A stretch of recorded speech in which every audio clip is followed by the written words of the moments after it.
Login accepted.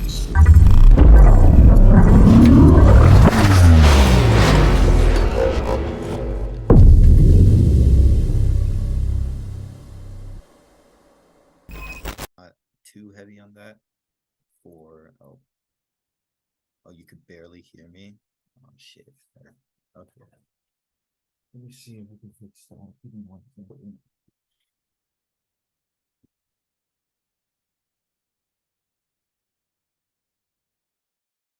Okay,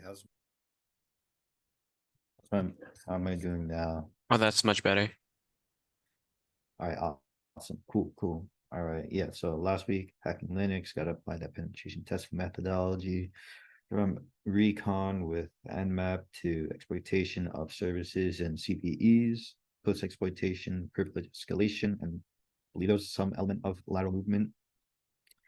This week is going to be similar. We'll be going over the same for Windows, or like not necessarily the equivalent techniques. Windows is a lot more fast and depth than when it comes to the attack surface. But as for the lab this week, it's not necessarily going to be the same. It's going to be a little more guided.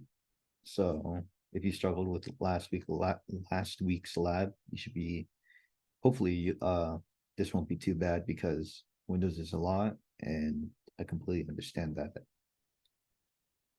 Here's the agenda for today. We'll be going over the basics of Windows, some common services and abuses, some toolings and more attacks, and then we'll be going over the homework/lab. There'll be a lot of demos today because it's hard to get the stuff across unless you actually see what's going on. So if you yeah, so make sure you keep an eye out for the recording if you miss out on anything here, because yeah. So Windows. These are some of the attacks that exist within just Windows itself. The ones in the wildcard and bolded are the ones we'll be going over. So, I mean, right now it might look like Linux. There's few attacks. Most of this is post-exploitation stuff. And we look at what happens when you include Active Directory into the mix, which is how Windows is most commonly implemented in a significant portion of the corporate market, then yeah, now the attack surface has expanded to a stupid amount. And this is only covering pretty small chunk of it. I know that from my experience in doing engagements, like this is definitely the stuff that is present. So we'll be going over a good chunk of these ones since they're a little more relevant and some of them were present in CPTC2 in last round. Starting off with the basics, the file system, right? We got to start from the ground up. And the file system, very similar to Linux. You got your root, which is going to be like your C drive, is what a lot of people call it, because each drive is denoted by a letter, and typically like C is going to be your default. But rather than using forward slashes, you're going to have backslashes. Another thing is files and the directories are going to be case insensitive. So in this case, bar.exe equals bar in all caps.exe. File extensions are also very important in Windows because for some reason things will not run unless they have the right extension, whereas in Linux they're a little more agnostic to that sort of stuff. And within the C drive or within your root, there's going to be a Windows System 32 that covers just a bunch of core stuff that your operating system needs to run. There are other important folders such as C program files and C program files x86. When it comes to pen testing and stuff, it's not completely relevant, especially to the scope of this presentation. We have the registry. The registry is basically this really large like configurations and environment variables. So whereas yeah, so the way it works is you have keys, subkeys, and values. But the way it works from the top is you have a handle to the key, and there's two primary key handles. There's HKCU and HKLM. Handle key current user, which means that that value is typically scoped and relevant to the current user that you are that you're running as, whereas HKLM is going to be a handle to the key on the local machine. So this is going to affect everybody and everything on the machine. There's a few different value types. It's a little programmatic. There's D word and Q word, stands for double and quad word, which are going to be your 32 and 64-bit numbers, and something underscore SZ, which is usually indicative of a string. Nearly everything uses the registry in some capacity. So for example, in Linux, you have like systemd services, which have a config file like that .service file. In Windows, you also have services, except those services have a property called image path, which is the executable they're running, and that's dictated by a value in the registry. And it gets a lot more weird and goofier than that for Windows. Over here, for example, your Windows Defender, if you set up an exclusion, it's not, those exclusions aren't stored in like a database or some sort of file on disk. That stuff is left within the registry. So in this case, if you run reg query, handle key local machine, since exclusions apply to the entirety of the Windows machines. HKLM software, Microsoft Windows. So this is the registry path that I'm sort of doing, starting from the key handle. And then I'm going to query it, and you can see there's some values in this case. Extensions, there's an exclusion on the HTA extension with the reg D word 0x0. A lot of times you're going to refer to documentation if you want to actually understand what these values really mean in the relevance of what key they're on. The registry is just really weird, but that's a TLDR of it. Now we have Active Directory. So Active Directory is a way to sort of essentially configure a bunch of different systems and delegate permissions and policies to computers and other objects. The way it works is it's heavily focused around two protocols, at least from an organization standpoint, not authentication standpoint. You're going to have something called LDAP, which is the Lightweight Directory Access Protocol, runs on like 389 for unencrypted. And then you have DNS, because everything is sorted like by domain name and Active Directory. And if DNS breaks, there's no Active Directory. So the way Active Directory sort of works is you have this sort of hierarchy going on here. At the top, you're going to have what's called the domain. Technically, it goes further than that, but for the scope of this presentation, we'll leave it at that. You have the domain at the top. Within the domain, you have a bunch of different objects. The domain in LDAP syntax is going to be sort of like a file path, where in the sense that the domain is like the root, just like how you have the C root, the domain is going to be at the root of that, or at the base of LDAP in LDAP terms. So it's going to be like DN equals domain name, comma, DN equals top level domain. So if my domain name is called bootcamps.local, the domain is going to be called, or the LDAP syntax for that's going to be DN equals bootcamps, comma, DN equal local. And then everything is going to branch off for that. So we have organizational units. So this is how we can organize a variety of different objects, such as our workstations. Let me get the laser pointer. So at the very top, we have organizational units, is where we could classify more just like generic things, such as literally like everything. We could put workstations, users, groups, printers, computers, and everything within organizational units, and then we can apply policies to them. This is typically the common way of going about it. So if you have like part of your company that's going to be running off of like Europe, and another part of your company that's running in the Americas, right? And for some reason you didn't split that into multiple domains, then they might be in separate organizational units then. Now you don't, it's not necessarily a rule you have to follow, it's just like more of a standard convention. And from there, you could put users, groups, and shares, as I was saying earlier. Groups are essentially more like they're similar organizational units. I said it's users and workstations go in there, and not really anything else. Because of this, because it's so easy to group things up with Active Directory, this ends up leaving a lot of holes within it. You might delegate a permission or grant a permission or delegate access to something in some organizational unit, but by default, that's going to inherit or basically trickle down to every single member of that organizational unit, of that group, or whatever container object we're really talking about here. So this ends up causing a lot of oversights when it comes to configurations on the access control side of things. We'll be going into that more later, but yeah, that's a TLDR of Active Directory, like as a concept. And we have Windows credentials. This is mostly a reference slide. This isn't going to be too significant. Essentially, there's multiple different types of hashing algorithms that Windows uses.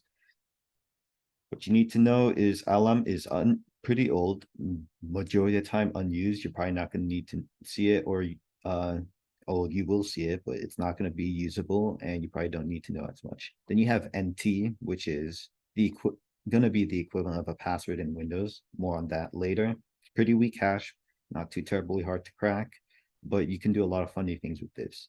Combining these together, you have NTLM, which is what Windows uses. It uses both the LM and NT hash. Now, while they call it NTLM, the LM comes first and the NT comes second because why not, right?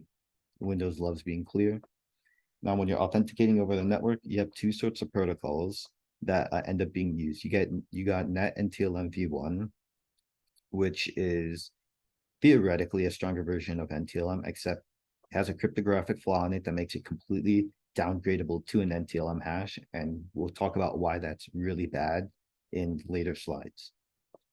And then you have the NET NTLM v2, which is crackable, but that's about it.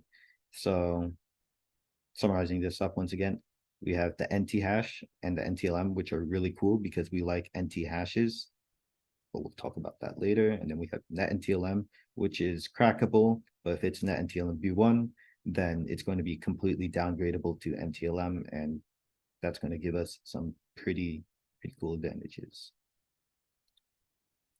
Windows credentials part 2. There are several ways that credentials are stored in Windows, and this is going to be really important for lateral movement purposes. Whereas in Linux, you really just had your etc shadow, right? That's where all like the majority of stuff is going to be stored. Windows, you have like, well, here I'm just talking to you, but there's some more. You have SAM, the Security Access Manager, is stored within the registry hive, but there's also a file on disk because I'm pretty sure all the registries just somewhere hidden in file, but I could be mistaken on that one. Regardless of that fact, SAM is going to store all your local credentials. So in Windows, you have users but in Active Directory, as I mentioned previously, there's also users. Those are two separate types of users. If a user just solely exists on the machine you're working with, that's called a local user, and their credentials are going to be stored in SAM. What if you were to perform an action called dumping SAM, or essentially extracting the credentials from there, you would be able to obtain the usernames, and you would be able to obtain their NTLM hashes. Now, for your domain users I was referencing, those only exist within the context of Active Directory. So if a machine isn't domain joined, you can't use that user. And those users typically have network level access to every single machine within Active Directory, because that's just how Active Directory works. And their credentials are going to be stored in something called the ntds.dit. This is going to be stored on something central to Active Directory called the domain controller, which sort of, as its name implies, controls the entirety of the domain. As for everything else, like a lot of other credentials, you have something called the local security subsystem service, or just everyone calls it LSAS. It's like this weird single sign-on-esque service, except it's really old on Windows. And the way it works is every time you log in or perform, once you log in, it caches your credentials within the memory of that process, which basically means it's holding your credentials, specifically your NTLM hashes within itself. And this is just to make life easier for you, so you don't have to like re-authenticate to so many different things on Windows and such. even though you still sort of have to do in some capacity. But regardless of the case, LSAS stores all of anybody who's logged on interactively, such as through remote desktop protocol or physically logging on. If you log on like that, your credentials are going to be stored within LSAS. If you exist on the computer, your credentials are going to be stored on SAN. And if you're a domain user, your credentials can be stored on ntds.dit. These are three very common targets to be essentially dumping credentials from during the post-exploitation phase of things, because, I mean, when you have more credentials, that gives you more lateral movement opportunities. So it's going to be highly ideal to be on the lookout for these once you've gotten system or administrator access to a computer. Moving to Windows services, these are just like in Linux, you have background processes that typically run with system level privileges. Whereas in Linux, there's a daemon user over here. As you can see on the right side, for some reason, everything is running as local system. There are some things that don't run as local system, but they run with a privilege level that makes it really easy to escalate to system. And for reference, system is like root on Linux. I know for Linux it's just root, and Windows there's administrator and system. System is a little level above administrator. You can think of system as the machine itself, which is why it's called system. And down over here, as well, I was referencing earlier, there's a property of services called the path to the executable. This is simply going to be what the service is actually running. An interesting thing about this, though, is that if, because Windows is so secure, if the service is running as an alternative account, right? So let's say it's not running as a built-in, like this network service over here, and it's not built in as local system, or it's not running as a local system. Let's say you made a service account, especially a service account in Active Directory, and you made the service run as that service account. You have to provide the credentials to the computer so then it knows how to log on to that service account, so then it can actually run the service. The way it stores this is in complete plain text in something called the LSA secrets. So that's going to be another credential storage mechanism. It's called the LSA secrets, but we won't be going too far into that. It's just a little fun fact. We can now move over to our common services and abuses. I say abuses, well, probably because some of these abuses aren't actually common. But for the sake of learning Windows, we'll be going over them just for the basics. So our common services, IIS, is basically going to be your web server, as you can probably tell by the ports 80 and 443. You have RPC, which is this really weird Windows thing. You can imagine it as the equivalent of a API, like how many web apps have now, except made in who knows when, like the 90s or something. So really janky and really weird, undocumented or poorly documented.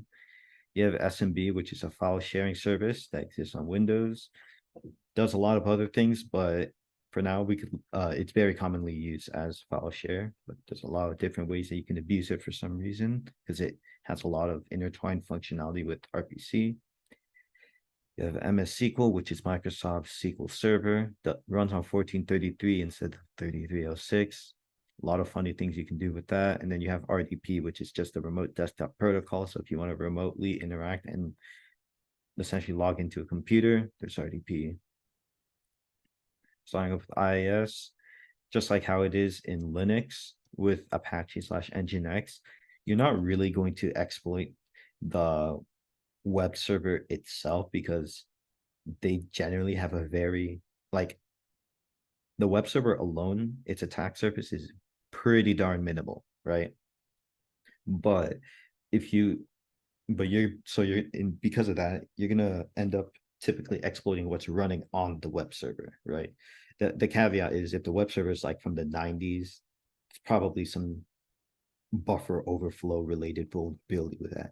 But aside from that, you're usually going to be exploiting what lies within the application running on the web server.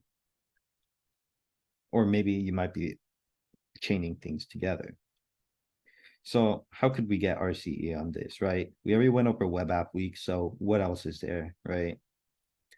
Well, let's see. If there's a way to obtain file, right? I mean, this was already covered to some capacity in web app week, but yeah, if you have file right to the web root, you can upload the web shell and get command execution through there.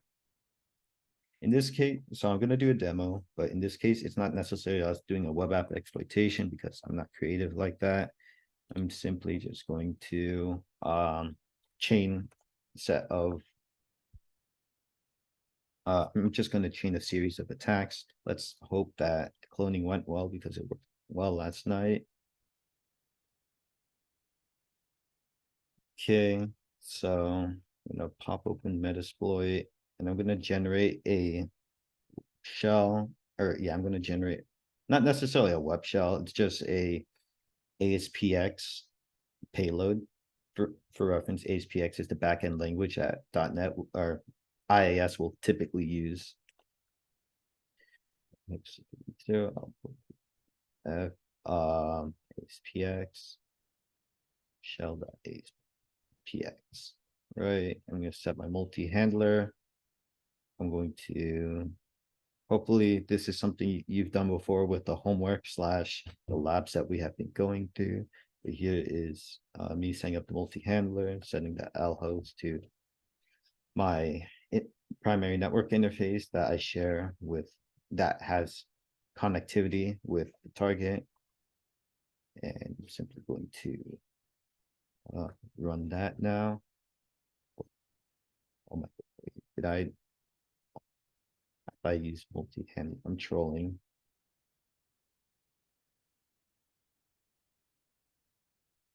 I have to set it all over again.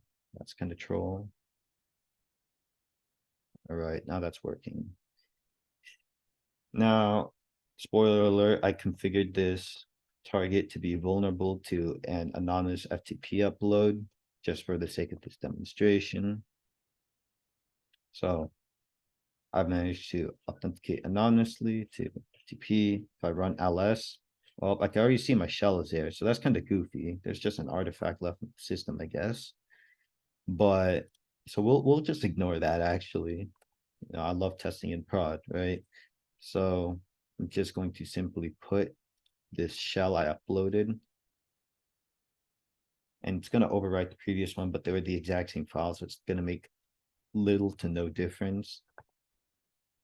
Now that I've uploaded to the web root, and for reference, this is just, if you ignore the shell SPX, this is sort of like what a default web root for IS looks like. Now, to trigger my payload, I'll just simply navigate to the site via curl and access shell.aspx. This might take a bit of time. And I can see I get a hit from Metasploit and from interpreter session. So this is one like example of using a, I don't know, the vulnerability that exists within not necessarily the IS itself, but things running with or on it. In this case, it was a writable web root accessible through FTP. But the same applies for any sort of web app exploitation technique if you were referring back to week 3. Next up, RPC. That's what I was saying. It's the weird duct tape that exists for all Windows backends. There are things, you're not necessarily going to be exploiting it to obtain RCE or code execution. You're more just going to, a lot of the attacks, especially Active Directory attacks that you want to perform, are going to be highly dependent on this thing being accessible to users. You cannot access this thing. A lot of your Active Directory attacks / Windows are potentially going to cry. SMB, it's a file share service protocol, as I mentioned earlier. You can share resources. And one thing to always check for is if there's null or guest authentication, because if that means you can access it anonymously, you could potentially download stuff anonymously. and maybe someone left passwords in it because they do that for some reason. But for the most part, this is also just like RPC, SMB. It's also going to be a mostly authenticated protocol. So unless you can confirm there's null or guest authentication, it's not really going to be worth digging your time into if you don't have credentials.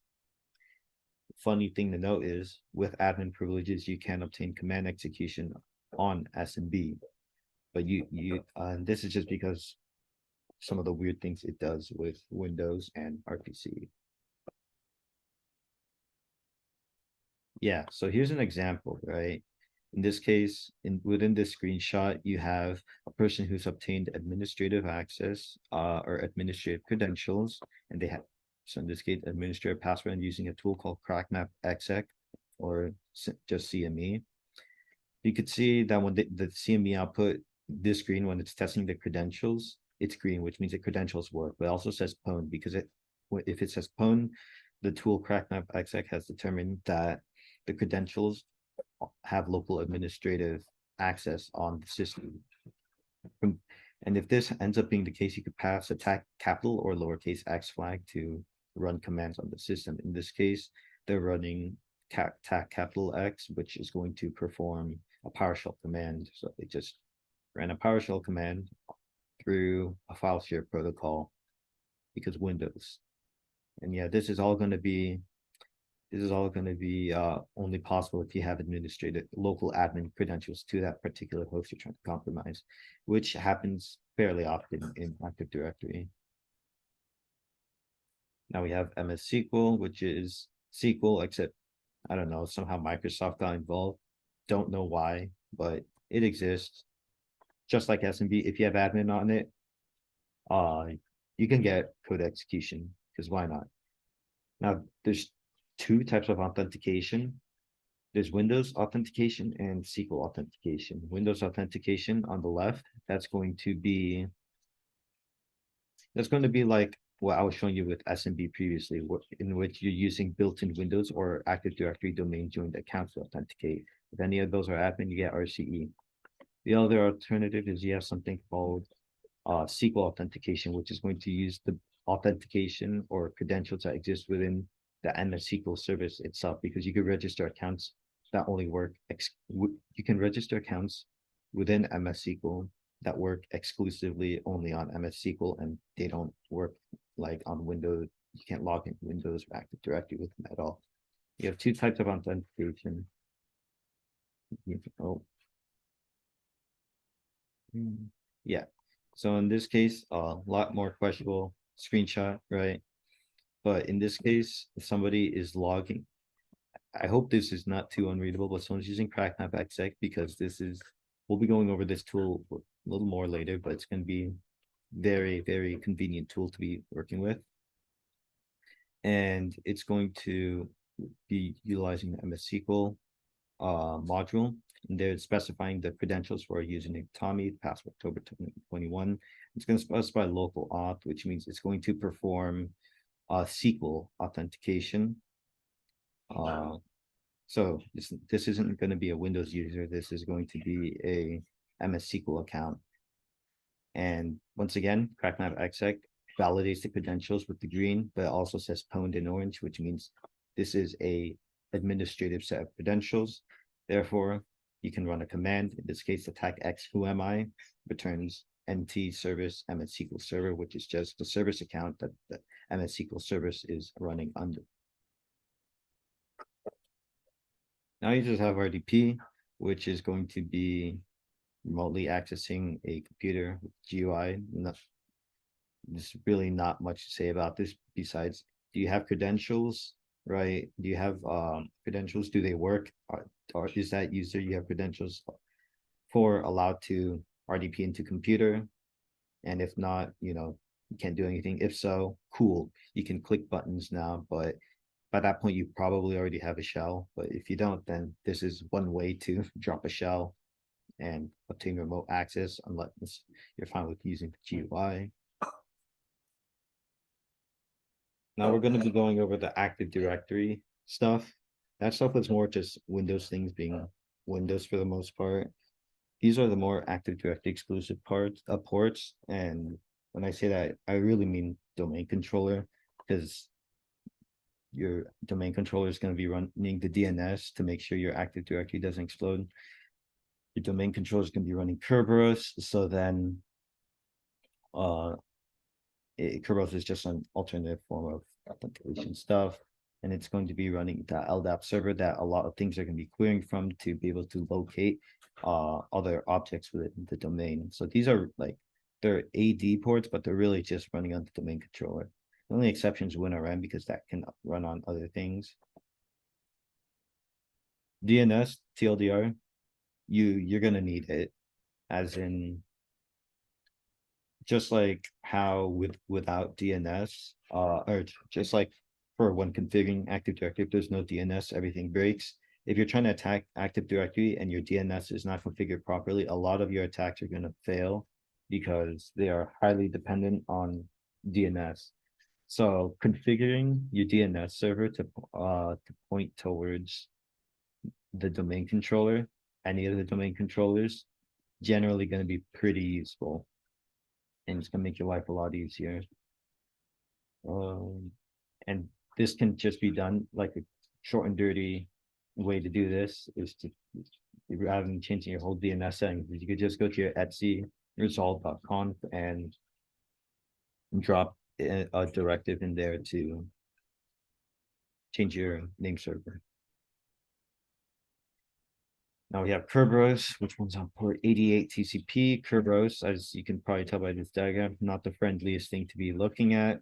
It's a 6-step authentication protocol that works sort of with the NTLM, or like they exist side by side. You can, if you have, Kerberos works by a ticketing system, whereas NTLM works with the password and the NTLM hashes. So if you get either, you've essentially obtained access to a particular user. Although Kerberos tickets are a lot more finicky, I guess is one word that you can use to describe it. The way the Kerberos protocol sort of works is there's within a domain, there's essentially six steps. And we could group them up into sets of 2. So steps 1 and 2, steps 3 and 4, and steps 5 and 6. Steps 1 and 2 are going to be your ASREC and your ASREP, and which stand for authentication server request and authentication server reply. This is going to stand for, this essentially just means you proving to the domain controller that you are who you say you are. So if you claim to be user Bob, this is where you're going to have to essentially prove that you're going to be user Bob. And the prerequisite for this is you to get past these first 2 steps, you would have to have Bob's password or NTLM hash.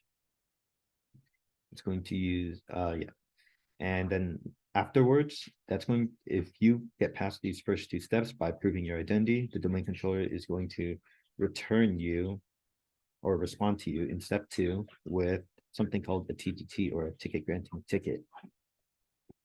This is a ticket that grants other tickets. In Kerberos, you have TGTs and you have STs. TGCs, as I just said, ticket granting ticket. They give you tickets. The tickets they grant are STs, or service tickets. These service tickets are how you get access to Active Directory services. It's a really vague name because it's complicated, to say the least, but that's the gist of it. So after step 2, if you successfully authenticated, you have something called the TGT, and now you could once again go back to the domain controller with your TGT and present it to the domain controller and ask for the service ticket. Now over here, it's just going to return you the service ticket. There is no authorization check if you're actually allowed to use that service ticket or not. That part isn't handled by the domain controller. That part is handled by the application server in step 5 and 6. So, and because of that, there's going to be an interesting flaw that comes up. But yeah, steps 3 and 4, if you have a valid TGT, you can request any service ticket you want now. With the service ticket, you use it in steps 5 and 6, where you present it to the application server, and at that point, it's up to the application server to determine whether or not you have authorization to, and whether you have authorization to actually access it or not, even with the ticket. So let's just say user Bob's trying to access MS SQL. MS SQL looks at the tickets like, okay, but I only accept MS SQL users, and you're just Bob, so I'm just going to reject you here. So that is a little example of that. High level overview of Kerberos. But we'll be digging a little deeper into the protocols, into specifically steps 1 and 2 and 3 and 4, so we can actually understand two, well, yes, some attacks, not terribly common anymore, but before they used to be. The first attack we're going to be going over is something called the AS repros. Essentially, it is possible to configure a user in Active Directory to with a setting called does not require pre-authentication. This sort of eliminates the step 1. So now if you request a ticket for any user, and that user is configured with do not require pre-authentication, the domain controller is going to immediately respond to you with the TGT for that, or not the TGT, but a reply, I should say. It's going to immediately respond to you with a response that contains the TGT. The response looks like this. Is there any legitimate reason for not requiring pre-authentication? Old systems is what Microsoft says, but I don't know how old your system has to be for that, because to my awareness, it's not a really common thing. And a lot of companies run really old stuff like Server 2000 and 2003, which I have seen, except even those didn't have this configured. So it's kind of goofy, but sometimes this is a thing. So it's nice to just go over it. But yeah. So anyways, yeah, I was like oversimplifying it a bit earlier, but essentially it doesn't, the responses contain the TGT and the service tickets. They don't explicitly just include them, right? So going back with if a user is not configured for pre-authentication, you immediately get a AS rep from the domain controller. This is what the AS rep looks like. Now you could see it contains the TGT, but it's encrypted by the KRB TGT hash, which is sort of the user in Active Directory that does all the signing and encryption related stuff with Kerberos tickets. You pop the KRB TGT, you win. But that's not the important part. The important part here, right, is that on the left side of this AS rep, you have a username, and then you have this encrypted blob that's encrypted by the user hash. This includes a session key, TGT expiration time, and a nonce. This is information that's able to be determined, right? So the way the basis of the AS repros attack is because this information is able to be determined, and you're able to get this response for free because the user is configured without pre-authentication, you can essentially sort of crack this information. And because you know it's encrypted with a hash and you know what it's supposed to look like, so then you can sort of figure out how it was encrypted and then try to decrypt it from there to obtain the password of the user. And before we go into Kerberos, I'm going to go ahead and demo the AS repros attack. Linux integrations can fail with pre-auth. Oh, that's a fun fact. But yeah, so going over here, I haven't gone over these tools just yet, but they're called in packet. And if you're ever doing anything over Kali/Python/Linux, in packet is going to be your best friend, especially in 2023 when these tools have gotten so much more OP. So I'm going to run in packet, get 80 users. Yeah, make sure to configure my Etsy result with DNS, or to point to the right DNS server now. So there we go. This is also why I like Tmux so much, and I'm going to be using credentials that have been provided to me in this quote quote internal testing. This is going to be relatively common. I think it's like that. Uh, let's see.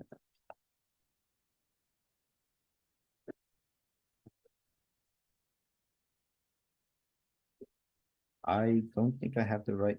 Oh, not CPT cyber CPT tester controlling. It is. I've not had much sleep now.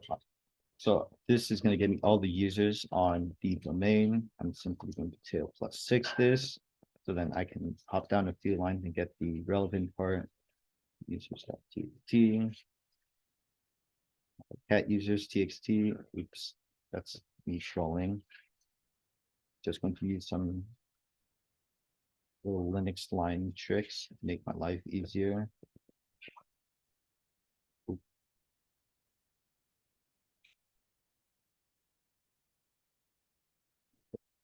I have not had enough sleep. Okay, there we go. Now we have all the users on the machine. Now here we can do impact get NP users, which stand for no pre-op users, bootcamps.local. Since I'm going to be passing in a users file, I'm just not going to specify any credentials. Users file, users txt. And I can see a lot of these users don't have pre-op and some of them just straight up don't exist on the domain or like they're not enabled. But the Bobby user has no do not require pre-op set.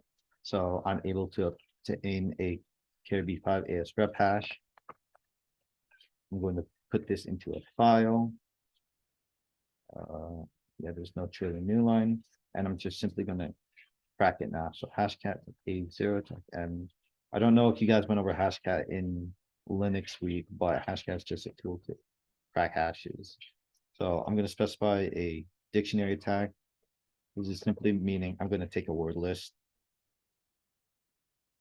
So in this case, it's going to try to crack this hash with the second argument being this word list. We just run that, wait a bit. Theoretically, it works. Theoretically, it doesn't. I can pretty sure I set this flat out, so it should work.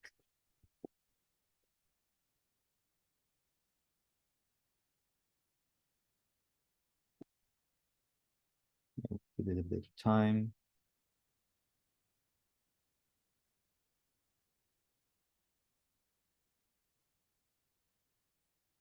Wow, that it's not ideal to run password cracking in a VM, but does impact NP users automatically downgrade hashes if they're not RC4? I know Kerberos has a downgrade, but I don't use impact for Kerberos stuff often. I don't believe it automatically performs a downgrade. I do know that if they are using more complex algorithm, if they are using AES 120 or AES 256 for the Kerberos tickets, it's not always going to be possible to downgrade too, but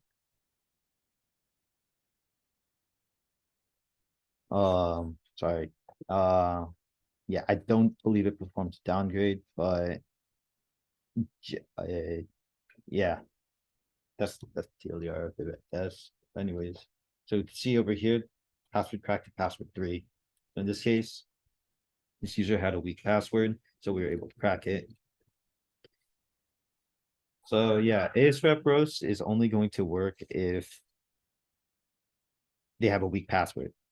Same thing for the Kerberos, similar stuff. So just for reference, right?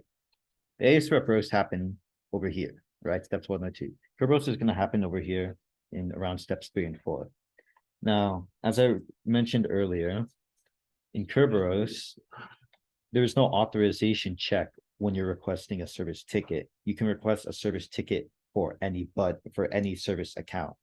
And for something to have a service account, it just needs to have this attribute called a SPN, service principal name. Very arbitrary, but that's just how it works. That's just Active Directory, right? And because anybody can request a service ticket, right? and also you need authentication to do this because it happens in step 3 and 4. So you would need to actually have a user within the domain, right? But anyways, because anybody can request a service ticket, any that's authenticated, any authenticated user can then obtain a TGS response. This TGS response is going to be similar to, we're going to approach it with a similar approach as we did with the ASREP roads, right? You could see, I know this says TGS, it should say service ticket. This is wrong. TGS, it should say service ticket right here. So ignore this, right? But on the right over here, right, is going to be the service ticket part of the response. And once again, we're going to have deterministic information that we can sort of determine, right? We know what's supposed to look like unencrypted, and we know what, and we have the encrypted form, right? Because the encrypted form is encrypted with the service account's hash. Because we have both of those, we can sort of figure out how it was encrypted and attempt to break that decryption. So that's what we'll be doing once again over here. So because I'm in a authenticated context now, with my user that I've added already, we can just run the Kerberos tool within Inpacket. So in this case, Inpacket get user SPNs. This essentially says get users with service principal names, right? I'm just gonna copy and paste this.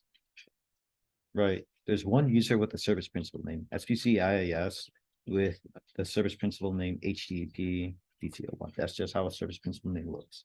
If we actually want to request, if we add the request flag, now this is going to perform Kerberos attack for us. It's going to request a service ticket for it while also granting us this hash over here that we can attempt to crack. Once again, this is dependent upon the hash being the service account having a weak password, because if it has a strong password, we're not going to crack it, right? So these two attacks are pretty dependent on the password strength of the user we're attempting to gain access to, because if once we have the password, we have more users, we have more opportunities to move laterally if they have more access to us, or if they have hidden privileges, then we would also be able to abuse them. Once again, this password cracks over here. That's pretty cool.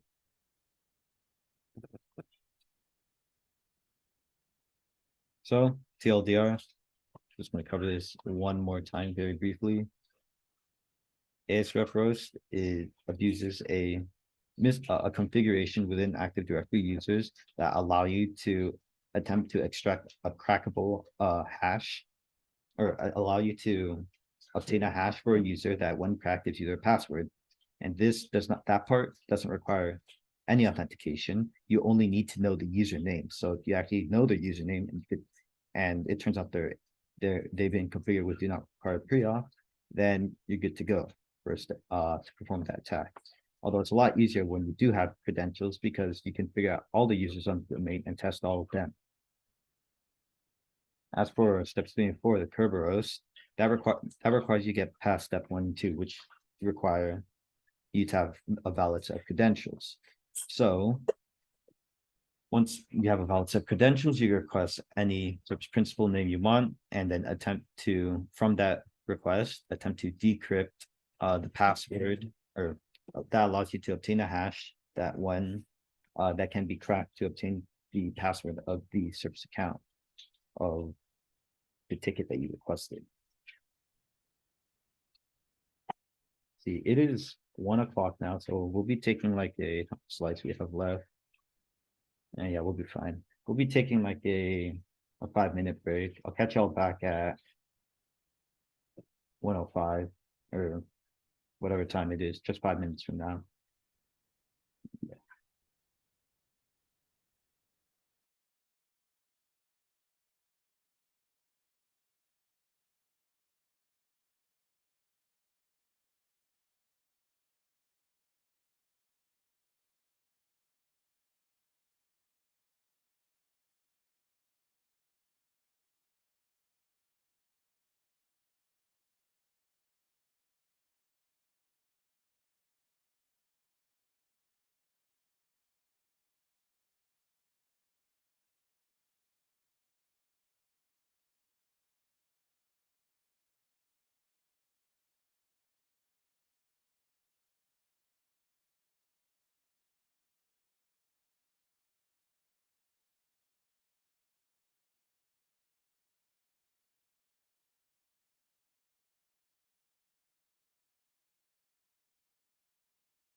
All right, we back, y'all. Hello, y'all hear me?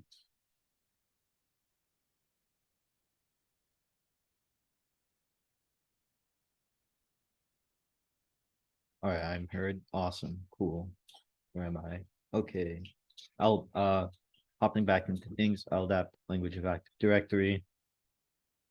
We covered this to an extent now, but yeah, it is going to be used for the authorization identification of AD objects. You can identify them through their uh distinguished name, or as it's called. At the right is going to be the root. It's kind of weird like that. So in this case, this is what I was referring to earlier. All the way at the you have com, which is the top level domain, then the name of the domain being the second one, and from there, as you branch.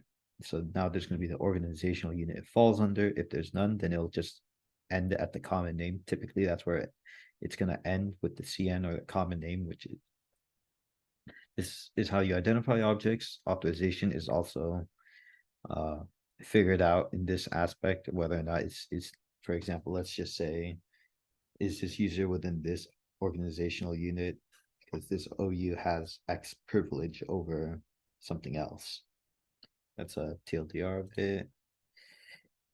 This is an example of browsing LDAP using anonymously. This is using a tool called LDAP search. There's multiple other tools that give output in much neater formats. I personally just stick to the basics, because that's just the way I've gone about things.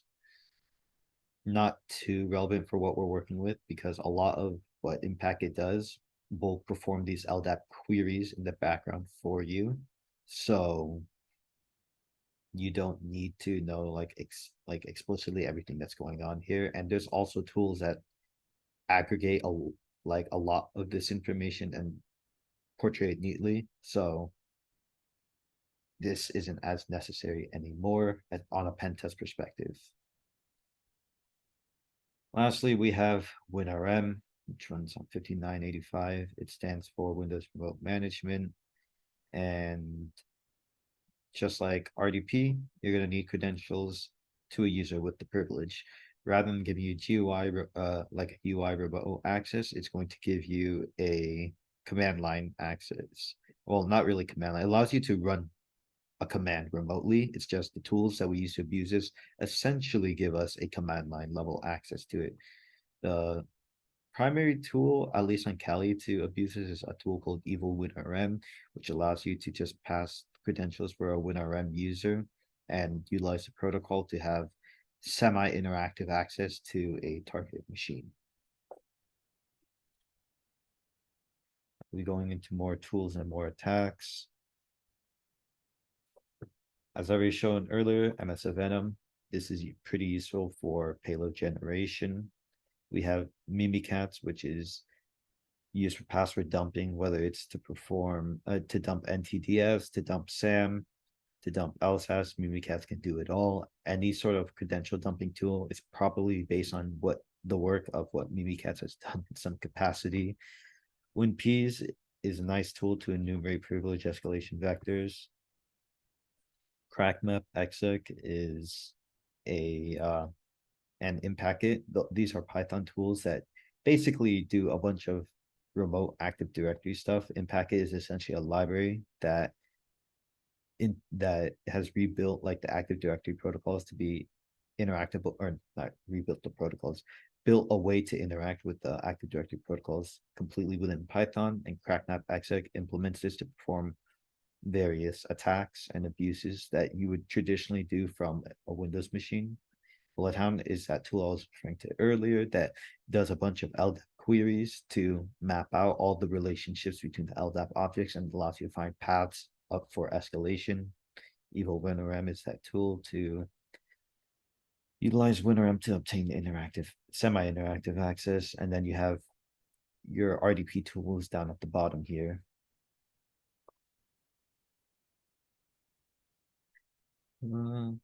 After file transfer techniques, the reason why we wanted to perform file transfers is if we pop a shell on a machine and we want to run some of the tools, such as, let's say, Mimikatz or WinPs, right? Trying to find escalation paths or trying to dump credentials.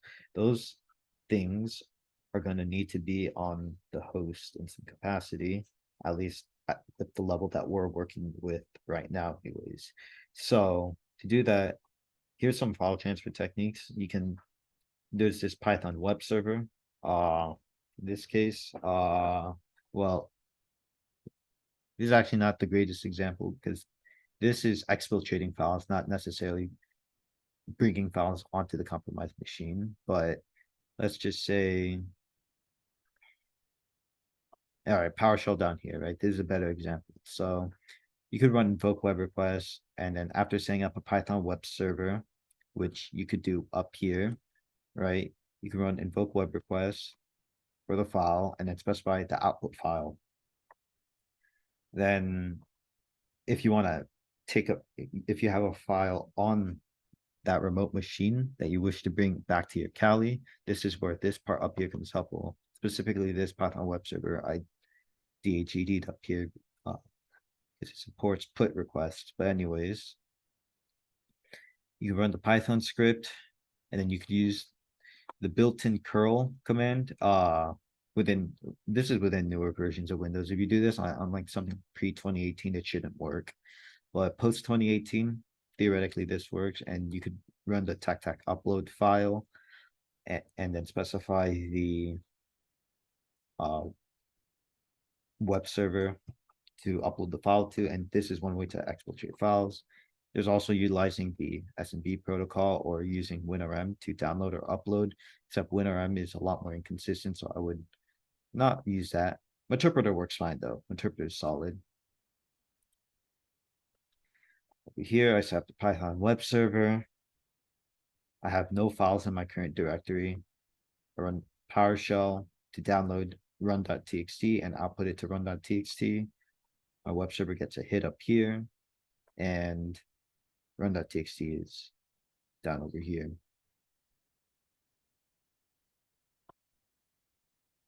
There's password dumping. So Mimikatz, yeah, you want to dump and parse LSAS, you can do all you need is system/administrator or the SC debug privilege. This is for older systems. There's a newer on newer systems, there's a protection enabled, or not newer, but for certain systems, there's a protection configured that will not allow you to do this as easily anymore. Impact and CrackMap exec can actually do this now. Not dump LSAS, but they could do NTDSM and LSA, which is pretty convenient. There's a tool called secrets dump, or you could just use CrackMap exec and pass these flags. So here's an example, Mimikatz privilege debug, and then this is it, enabling that debug privilege that it's going to need, and then running this, which essentially is the command to dump LSAS. So here, LSAS gets dumped, and there's a bunch of usernames, SIDs, NTLM hashes, pretty cool stuff. Here's CrackMap exec, dumping SAM. You just go authenticate with SMB, specify the double tack SAM flag, and now you've managed to dump the local user hashes. Wait, it's in French. That's crazy. Now we'll be going over something called pass the hash, which proud lard.wizard. Oh, interesting. I did not catch that. Yeah, I just pulled some pictures. I was too late this seven environment to do this. Now we're gonna be going past the hash. Honestly, one of the first things I should have gone over, so my bad for putting it so late in the presentation. But this is the reason why NT/NTLM hashes are so important, is because you can simply just pass the hash rather than using the password to authenticate. So for WinRM earlier, I said you need valid credentials, and up until this point, credentials referred to as Kerberos tickets or username and password. But the NT hash itself, which is part of the NTLM hash too, also works. So over here, rather than specifying a password, you could see the hash of the administrator user is specified for Evo WinRM, and the tool is still able to work. The reason for this being is this is how NTLM authentication works, right? You have an authentication request that the client sends, right? So it's like, hey, let's use a previous example, right? Hey, let me win RM in with administrator, right? And the host or the server that you're trying to authenticate to is going to send you a challenge, right? Uh, this challenge is going to be a random number, right? It's like, okay, and the reason why it's called challenge is you need to sort of encrypt the challenge, or no, you need to, it's either encrypt or hash, right? You need to encrypt or hash the challenge with the hashed password of who you're trying to authenticate with. So in other words, the NT hash. And because there's no salting or any sort of modification to the hash that's used, it's simply just the hash itself. This makes the hash the equivalent of the password when authenticating over the network, because they send you the challenge. All you need to do is uh hash slash encrypt that challenge with the NTLM hash. They because apparently sending the password over plain text would be too bad. So let's use the NT hash instead, even though it's not salted or anything. Therefore, all you really need to do to answer the challenge is just use the NT hash. And then from there, the host is going to do a little comparison to confirm or deny whether or not you have access. So that's the whole reason why pass the hash works. And this makes it really stupid because everything that like 99% of what I was doing earlier, where I was specifying passwords, all of that would have been possible if I also just had the NT hash. And if we recall, right, whenever we dump credentials, we don't get passwords, we get well, we get NTLM hashes, or just the NT hash, right? In this case, the NT is going to be on the right over here. So when we dump credentials, we don't really like, yes, it's good to crack them, right? Because plain text is nicer, but we don't really need to crack them. We just take the NT part of the NTLM hash and roll with it. And we could just like use this administrator hash right here and spray it across all the other systems on the network to see whether or not those administrators have the same password. Because that's just Windows. Let's do a demo of passing the hash.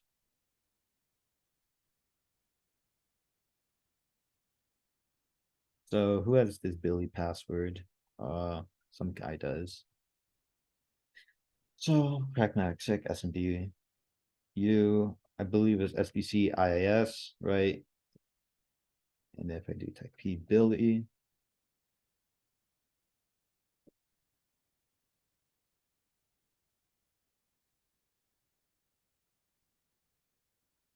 that's going to give me green, which means the authentication is valid. Crackmap exec is also a pretty nice way to test whether or not you have valid credentials. Fun fact. Now, I don't actually know how to get NTLM hash off the top of my head, so I like to just use this site. Don't do this with client data. But for me, I'm just like, that's cool. Thanks.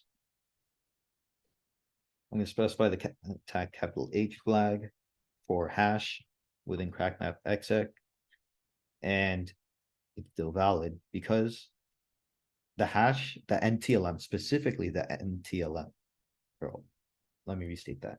Specifically, the NT hash is as good as a password on Windows, right?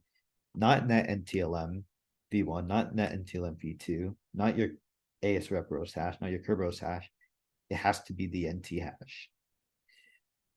Granted, if it's net NTLM v1, you could downgrade it because of its cryptographic flaw to an NT hash. So in that sense, theoretically, it's also as good. It just takes extra work.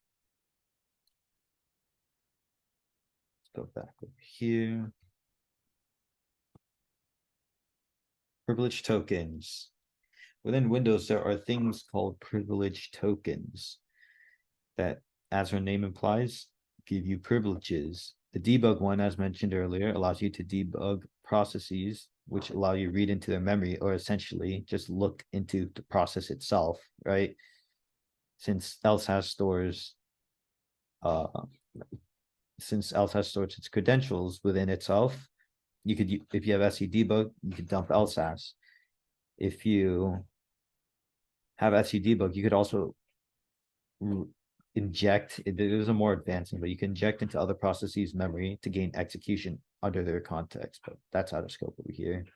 SE backup and restore gives full access to the file system, which will allow you to easily dump in SAM or ntds.dit.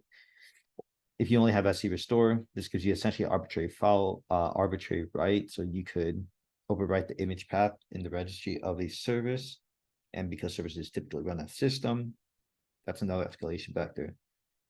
This is more of a reference slide. You don't need to remember all these. I think the most common one that anybody runs into is the SE impersonate one, because most web applications, if you get a shell as them, or most service accounts too, such as the service account MS SQL will run under, will have this privilege for internal Windows reasons, but you could sum it up as you get easy system.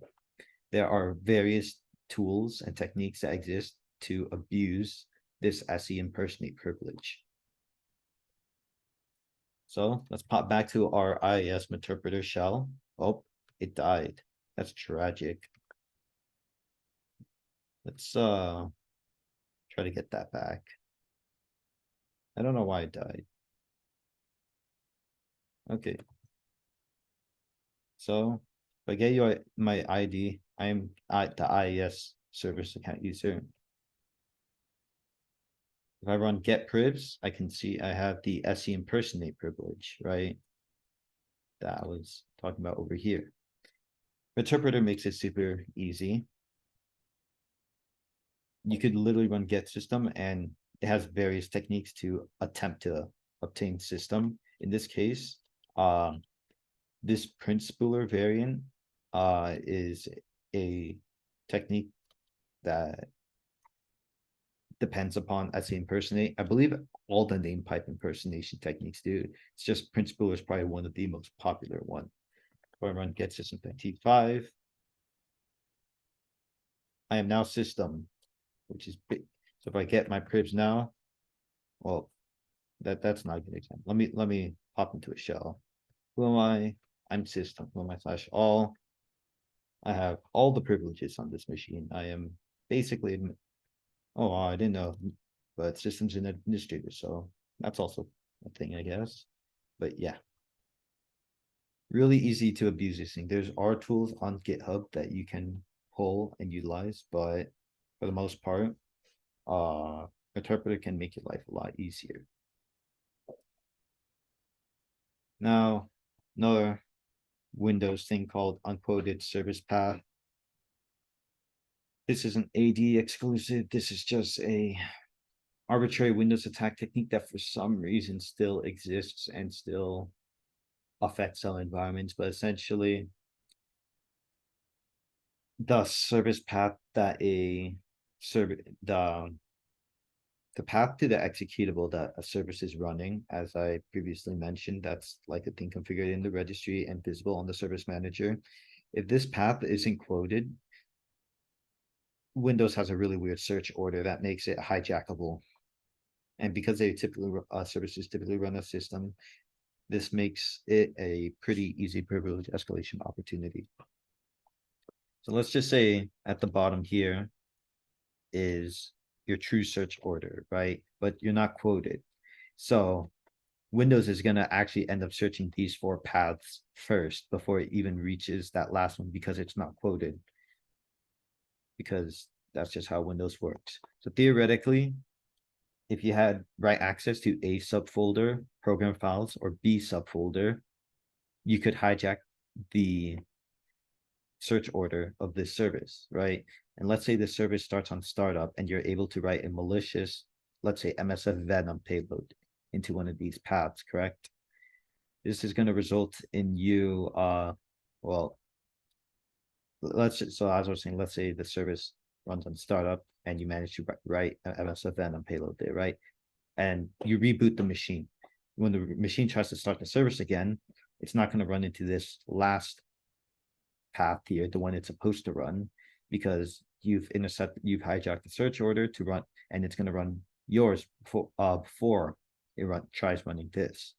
which is going to result in it running the MSF Venom payload, which is going to give you a shell, probably running as system because that's how Windows services operate by default. Next, we have version exploits. Because Windows and Active Directory have a lot of different CVEs associated with them. The two probably biggest ones of recent time are the Eternal Blue, which some of you may have heard of from CPTC Bootcamp, I believe, and the zero logon. Eternal Blue, essentially, with or without credentials, gives you code execution as system on a computer. Mostly patched now, but it still affects some environments. And you have zero logon, which came out about 3 years later. It allows you to do an unauthenticated reset of the domain controller password. And because you reset the domain controller's password, you can authenticate as a domain controller. Domain controllers can replicate information, and this can lead to an attack called a DC sync. But more on that in a bit. Let's do a little demo for that. So simply just searching zero logon, zero, set NV name. This is the net BIOS name or the name of the computer. In this case, it's DC01 based on the crack map exec output. Set our hosts to 192.1.2.15, which has run it, and password has been reset. Pretty nifty. And we can tell the password's been reset because these are blank NT, and this is a blank NTLM hash. This is a blank LM hash. This is blank NT hash. Now, this smoothly transitions over to our next attack called the DC sync. This is a very late stage attack because you need to have pretty high privileges, arguably, to perform this attack. Essentially, domain controllers, usually there's more than one on a domain, and they usually replicate information between each other so that one domain is not out of sync of the other. So let's just say one domain controller goes down, you have another domain control up that the machines in the domain can rely upon. And to do this, these domain controllers have to constantly sync information with each other so everything's works smoothly. Well, if you compromise a domain controller, right, you could let's say you have its credentials, such as we do now, because we just reset its password with zero logon, right? Now that we have essentially compromised it by resetting its password, we can pretend to be the domain controller and say, hey, I want to request information to replicate, right? This is going to give you all the domain information, including all the information from the ntds.dit, because that's where all the information is, which means you are going to get free NTLM hashes for every single user on the domain. And because you can just pass a hash, you now have access to every single user on the domain. So let's go and demo this really quickly. Now that we have this, and just go to crackmap exec, SMD 1215U, ECO1. The $sign indicates it's a machine account because computers also have their own accounts in an Active Directory domain, because why not, right? We do a little quick test, we can see successful authentication. And now if we do add the NTDS flag, there we go. Bunch of beautiful NT hashes. And we don't care about the LM hashes. And if you want to use some awk and parsing magic, you can extract these exclusively. Oh, I clicked the button. Neat thing about CME, it has something called CME DB. So we could just type creds and all our creds were neatly stored over here. And another reason why this is neat is with CME DB, let's just say I don't want to type out this full hash for DC01. You just specify I4 for ID number 4 in here. Theoretically, this works. Yep. Yeah, that was a little tangent though. And now we go into Bloodhound, the doc. Bloodhound utilizes like a billion LDAP queries to sniff out every single piece of information within the domain, which means you're gonna know a lot of different privilege escalation paths. That's literally it, but it's awesome because you don't have to try to find these manually. Bloodhound has a few prerequisites as of now, although they're going to update it pretty soon.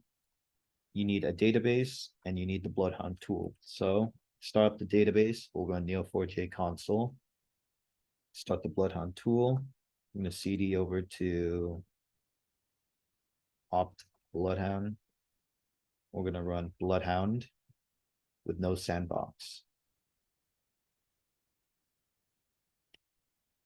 because it doesn't like being run as root.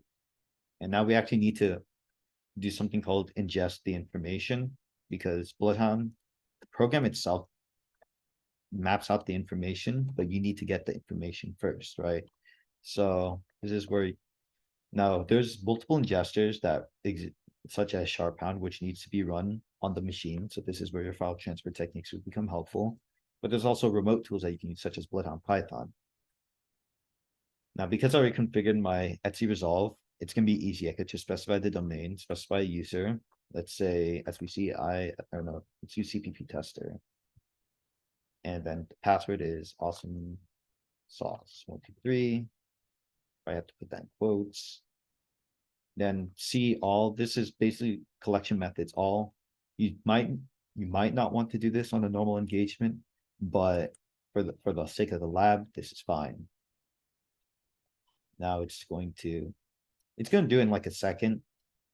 Some environments can take like 40 minutes, and mapping them on Bloodhound itself can take like forever. Like my Mac was ingesting data for 2 weeks. It's kind of goofy. By the way, the password is going to be bruh. You guys will be using the same lab instance that I was, except, well, not like same copy, just your own copy, I should say. Now, to actually ingest the data, we're just going to go into this right tab. But first, let's try to do dark mode. That's better. Go on this right hand side, go to the upload data. Now we ingested this data in home Kali. So it's right up here. It spits out a bunch of JSON. Some of the other ingestors do zip files, which is pretty convenient. And now you just highlight them all, double click this, and then we can actually hit open, and it's going to eat up all that data.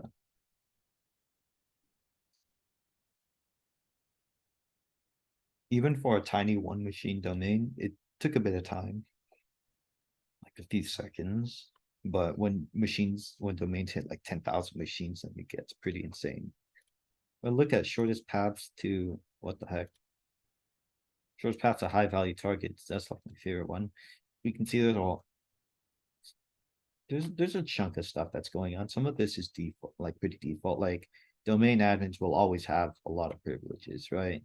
But what's not normal is for this domain object, there are things that have DC sync privileges. For some reason, every single one of these things have DC sync privileges. It's kind of funny. So looks like even our CPP tester has DC sync privileges. Now, Bloodhound offers a pretty cool way about analyzing these edges. If you right click the edge, that's what this relationship, this line is called, and click help. You could see they tell you how to abuse it on Windows. In this case, with the Mimikatz tool, you can abuse this DC sync edge like this. With Linux, you can use secrets dump from Impacket to do this, right? That's also pretty neat about Bloodhound. You don't have to refer to the docs anymore. You could just right click the edge and click help. So just to validate that Bloodhound did what it said it could do, let's just use crackmap to double check that. So we will do crackmap exec SMB credentials of ID number 10, and we'll do ETDS. Oh, I forgot, specify an IP.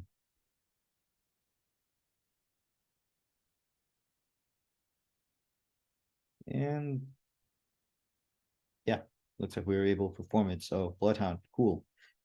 We would not have figured that out because you probably wouldn't think that a random low privilege user has this privilege until Bloodhound figures it out for you. This is why Bloodhound's pretty awesome.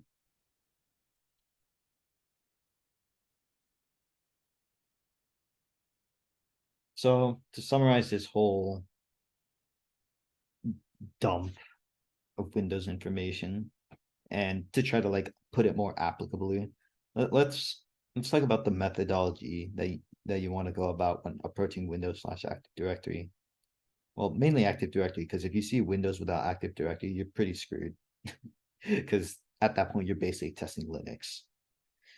But anyways, methodology for Active Directory is going to be something along the lines of, oops, you want to locate the domain controller first, right?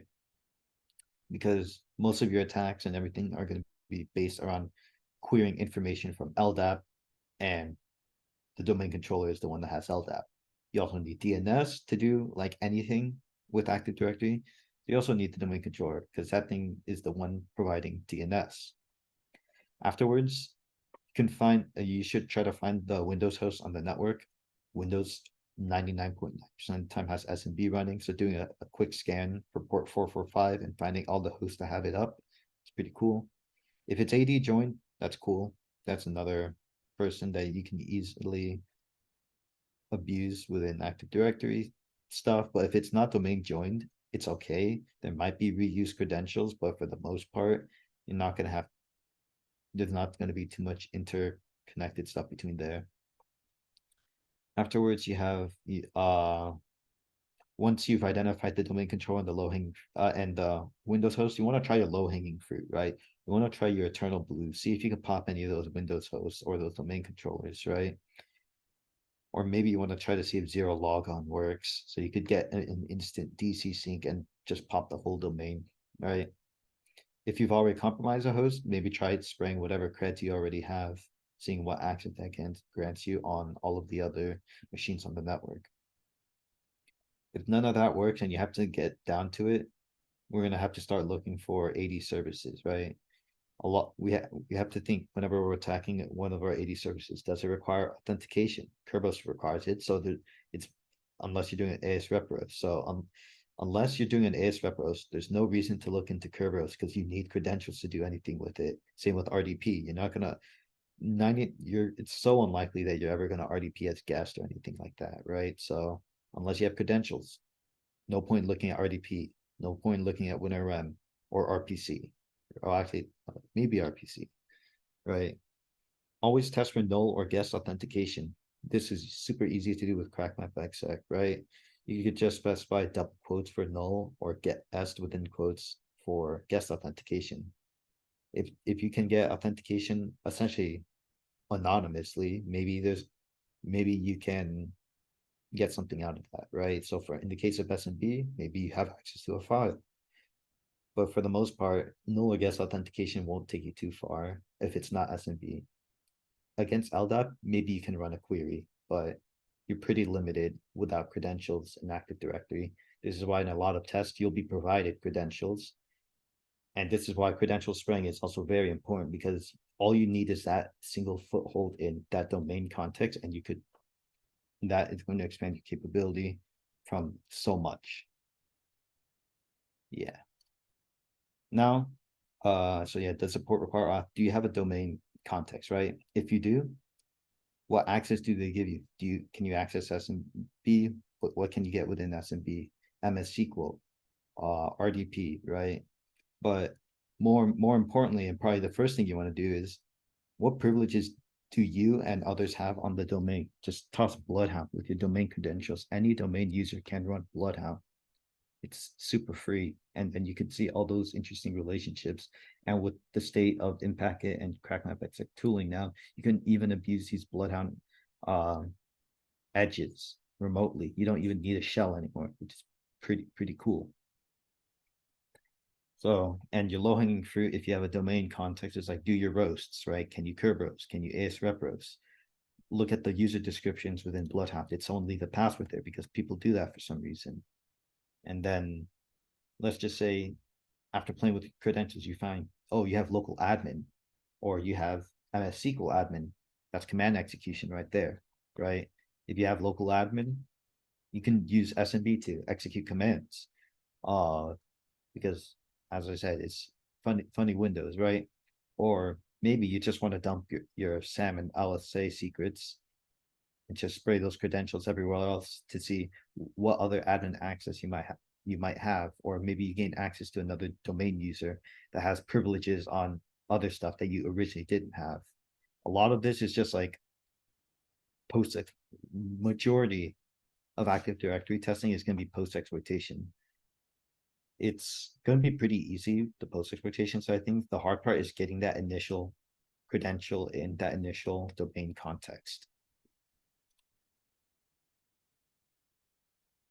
Now we're going to go over the homework, although we don't have particularly a lot of time left, unfortunately, because like I said, Windows is a lot, so I apologize for that.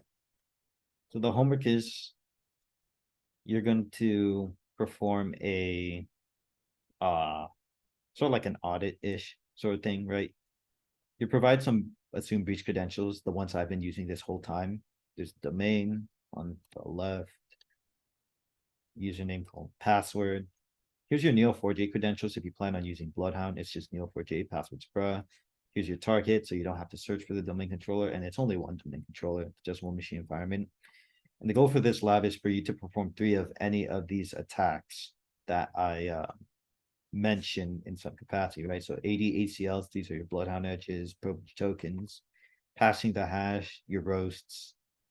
I spelled AS rep roast without capital EMP, right?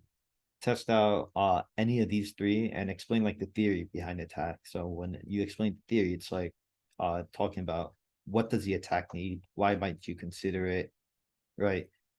What does the attack actually do, right? Like if you're doing a Kerberos, what is actually going on, right? Like I understand you need credentials to perform a Kerberos. I understand that you might want to do it because you want to see if you can gain access to more domain users, but what is the Kerberos actually doing, right? That whole part about extracting the user's password from that encrypted blob and well getting that encrypted blob and trying to crack it, I should say, right? And then from there, screenshot the results of the attack that you're performing and explain for all the stuff that you did in that attack, what was actually going on, right? Like when I ran, I don't know, crackmap xx SMB specified credentials, what was that doing? Well, it was just like me authenticating to SMB, right?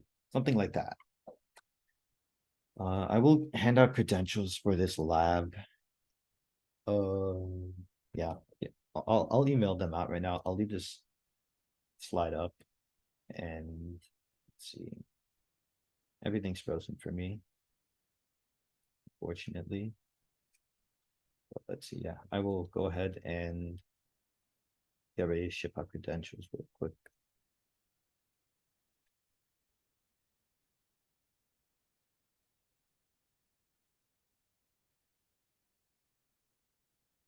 But yeah, if there's any questions, always toss something in the chat or let me know.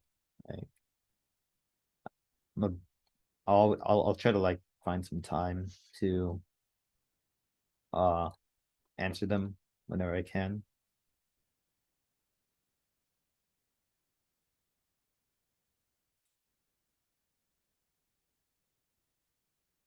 Hey, wait, who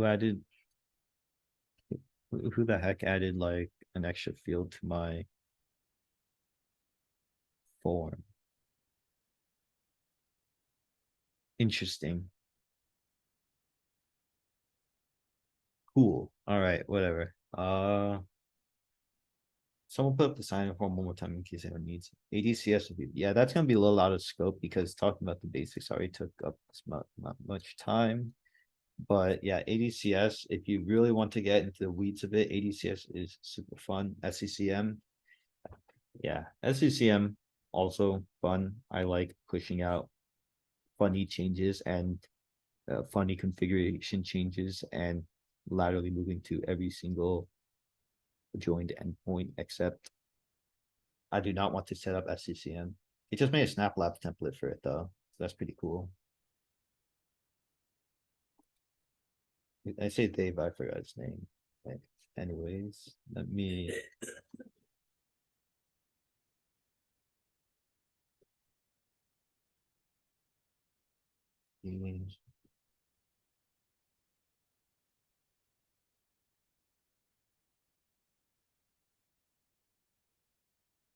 Okay, but we're gonna be talking about the funny stuff. Shadow credentials kind of underrated, you know what I'm saying?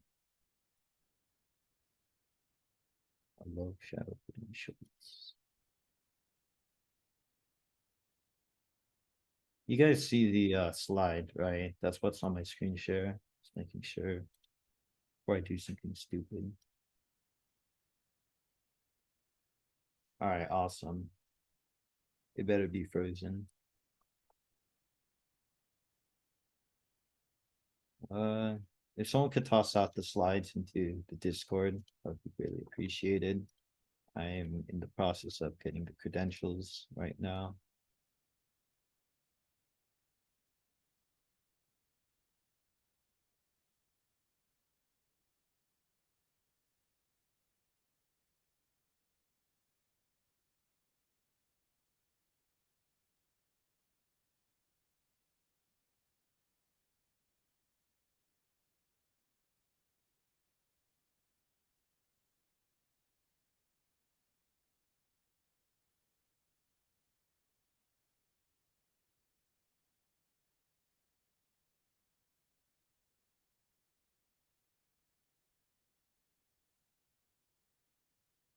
Okay, I'm gonna give it like a little more time for.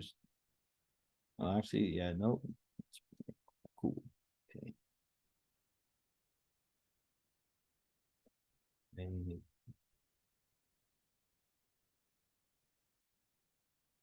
email.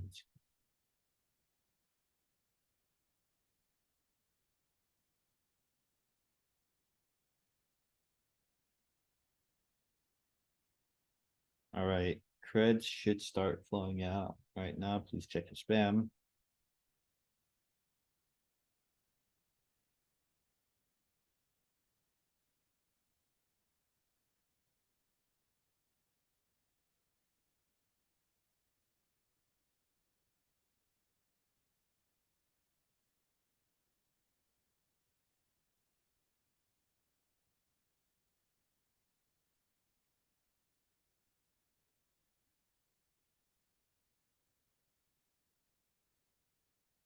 All right, creds should have finished being sent out.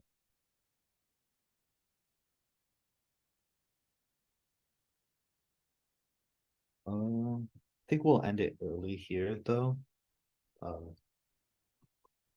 You guys have a little extra longer lunch, but let's see, yeah. I will put out these slides probably, or no, the assignment. I'll put out the assignment in the Discord before we head off. Yeah, good luck with this assignment. It's gonna be a bit. It's definitely going to be one of the assignments of all time.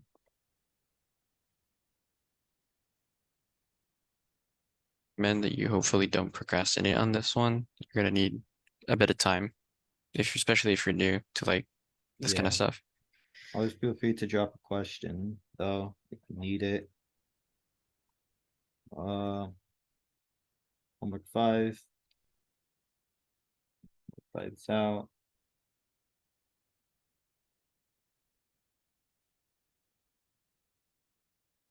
Okay, but yeah, I think we can end the meeting here now.